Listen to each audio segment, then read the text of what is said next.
शनिवार को बस्ती जनपद के विभिन्न स्थानों पर संत रविदास की जयंती बहुत धूमधाम से मनाई गई। वहीं ग्राम पंचायत गवा जंगल के ग्राम धनघटी में संत रविदास की जयंती के अवसर पर एक कार्यक्रम का आयोजन किया गया, जिसमें सपा के कप्तानगंज विधानसभा के उपाध्यक्ष हरिराम यादव नोहर यादव ने भी भाग लिया।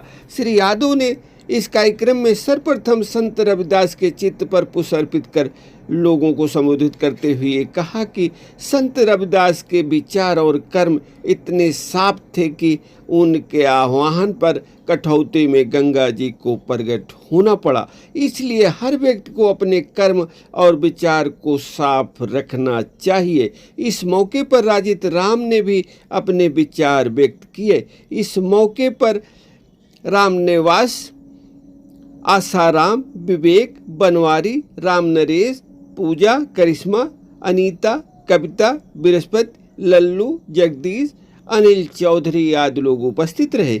देखिए सार सागर की ये रिपोर्ट।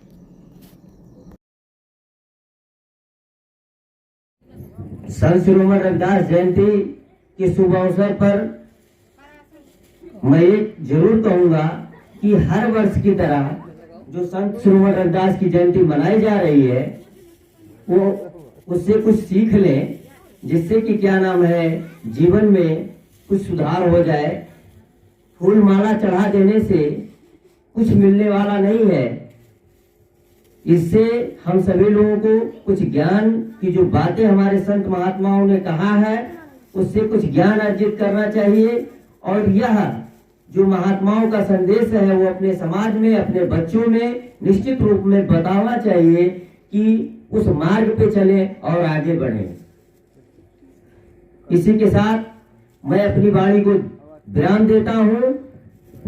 संत शिरोमणि रविदास की, संत शिरोमणि रविदास की, भगवान बुद्ध की, भगवान बुद्ध की, भगवान बुद्ध की, बाबा साहब, बाबा साहब, बाबा साहब।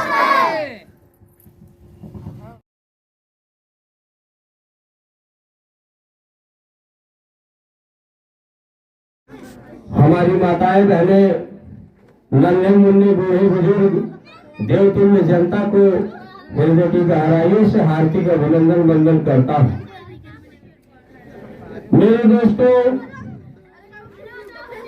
आज तक इस पृथ्वी पर केवल दो संत पैदा हुए। एक का नाम संत रविदास और दूसरा अगर कोई नाम है तो संत कबीरदास। यही दो संत आज पृथ्वी पर पैदा हुए। संत रविदास जी ने ऐसी धर्म की स्थापना की जो हमेशा मानव याद करता है और आज भी वर्षों तक याद करता जाएगा। इनके अंदर ना कोई अभिमान था और लोगों को यह बता दिया कि मन है चंगा तो कठौती में गंगा।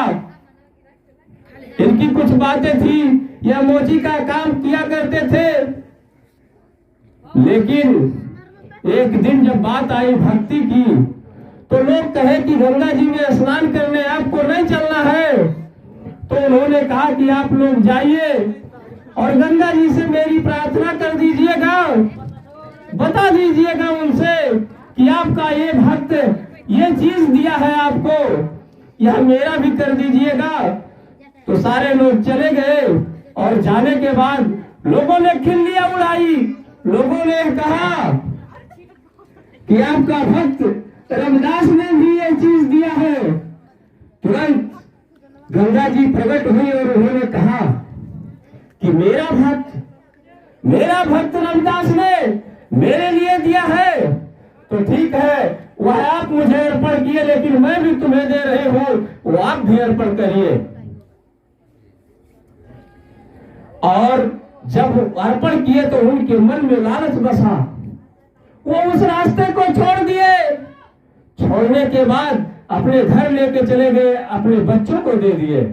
लेकिन जब उनकी बिटिया पढ़ने गई, इस स्कूल में शिक्षा लेने गई, तो उस कंगन को राजा साहब की लड़की ने देखा। उस समय आज हम लोगों का बहुत बड़ा योगदान है और बहुत बड़ा सम्मान मिला है कि जो हम लोग शिक्षा ग्रहण कर रहे हैं, उस जमाने में कहाँ शिक्षा हम लोग ग्रहण कर पा रहे थे। शिक्षा हम लोगों के बीच में ही नहीं, आज हम लोग जो गुणगान तमाम मूर्तियों की करते हैं, हम लोगों को गुणगान तो उस सावित्री बाई फुले को करना चाहिए और उस महान औरत को करना चाहिए जिसने हम लोगों को शिक्षा देने का काम किया। आज हम लोग उसी के पीछे हैं, हम अपने लोगों को शिक्षा नहीं दे पा रहे हैं, अपने लोगों को वहां नहीं पहुंचा दे रहे हैं। अरे मेरे दोस्तों, इस संगठन को मजबूत करो और कारवा को आगे बढ़ाओ। इसी के साथ फिर आपको हृदय की गहराइयों से हार्दिक अभिनंदन मंतव्य करता हूँ। जय हिंद, जय भारत।